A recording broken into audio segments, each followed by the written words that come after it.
अब किरा पटन र नमान्ने धर्म मान्ने हिन्दू धर्मले बलि चढाउँछ दाइ। बलि चढाउने छैन छैन नि। अब यो विकृति कसरी भयो भन्दा अब अहिले हामीले बलि चढाउनु हिन्दूहरू खत्तम बलि चढाउने विधि ल्याएछ भने हामीले मुख छाड्छ नि दाइ, छाड्दैन। अब हामी लामाहरू छाङ गाउँ गर्दै हाम्रो तामाङ लामाहरू, हाम्रो गाउँतिर मुगुम लामाहरू, शेर्पा लामाहरू, हिर्मू लामाहरू, टिबेट लामाहरू छाङ खान्छ नि त लामाहरू होइन। छाङ खाँदाखेरि भगवान् बुद्धले एउटा मात्र कुरा भन्छ छाङ खाने चाहिँ। छाङ खाना चाहिँ कस्तो छाङ खाने भन्छ भने भगवान् बुद्धले लामालाई मात्र भनेको हुँदैन दाइ छाङ खाने भनेपछि।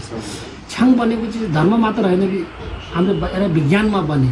दाइ तपाईँ लामा होइन तपाईँ छाङ खायो भने छाङ खान राम्रो हो भन्दैन कसैले। छाङले के बिगार्छ भने छाङ खायो भने तपाईँको स्मरण शक्ति गुमाउँछ, तपाईँको होस गुमाउँछ। होस गुमाएपछि तपाईँले के गर्छ भने चाहिने नचाहिने व्यवहार गर्छ। दिदी भन्नेलाई दिदी भन्दैन, भाइ भन्नेलाई भाइ भन्दैन, भाउ भन्नेलाई भाउ भन्दैन, साथी भन्नेलाई साथी नगरेपछि उसको होस गुमायो, ऊ बेहोसमा छ। ऊ बेहोसमा भइसकेपछि त अनि भगवान् बुद्धले के भन्छ उसले अनेकौँ काम गर्छ नि त। भगवान् बुद्धले धर्मलाई मात्र होइन त जुनै चिजमा पनि छाङ नखानु भन्छ। यदि लामाहरू कुनै मान्छे तपाईँ छाङ खानुहुन्छ भने तपाईँमा छाङ खाएर लाग्न नसक्ने शक्ति छ भने तपाईँ छाङ खानु भन्छ। त्यो त व्यक्तिमा भर पऱ्यो नि त। म त दाइ एउटा होइन व्यक्तिमा भर पऱ्यो नि।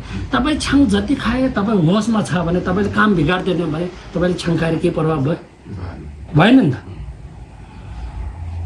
यति तिमीलाई शक्ति छैन तिमी छाङ खायो भने तिम्रो लामो म होइन मेरो चेला तिमी होइन भन्छ भगवान् बुद्धले। भएन भने शक्ति भएन भने तिमी छाङ खायो लाग्यो बेहोसमा भयो भने त के अर्थ भयो? तिमी मेरो चेला भनेर के अर्थ भयो? म तिम्रो लामो भने के अर्थ?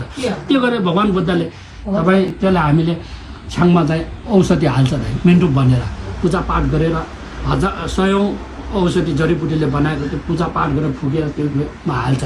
अनि छोक गरे मन्त्र जपेपछि त्यसलाई आशीर्वाद बेलसिङ गरेर त्यसलाई अमृतको रूपमा लान्छ। त्यो अमृत भने पनि कप खान मिल्दैन एक थोपा।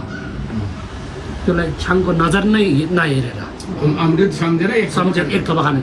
अनि गाउँमा हामी नबुझे मान्छे के गर्छ भने ओ भनेर त्यो खान पाउँदैन।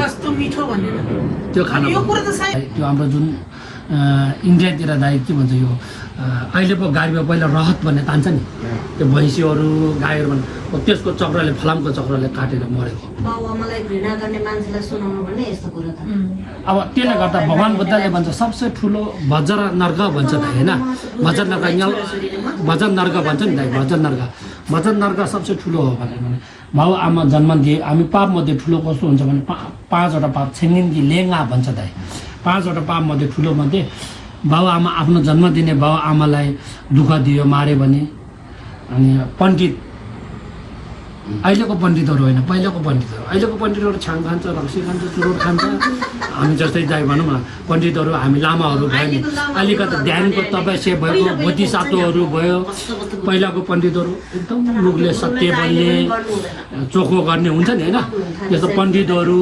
अनि लामा कुनै ध्यानको तपस्यामा पुग्योहरू बोधिसत्वहरू यिनीहरूलाई हामीले मार्यो दुःख दियो भने पाप सबसे ठुलो पाप एक। बाउ आमा जन्म दिनेलाई यिनीहरू पाप।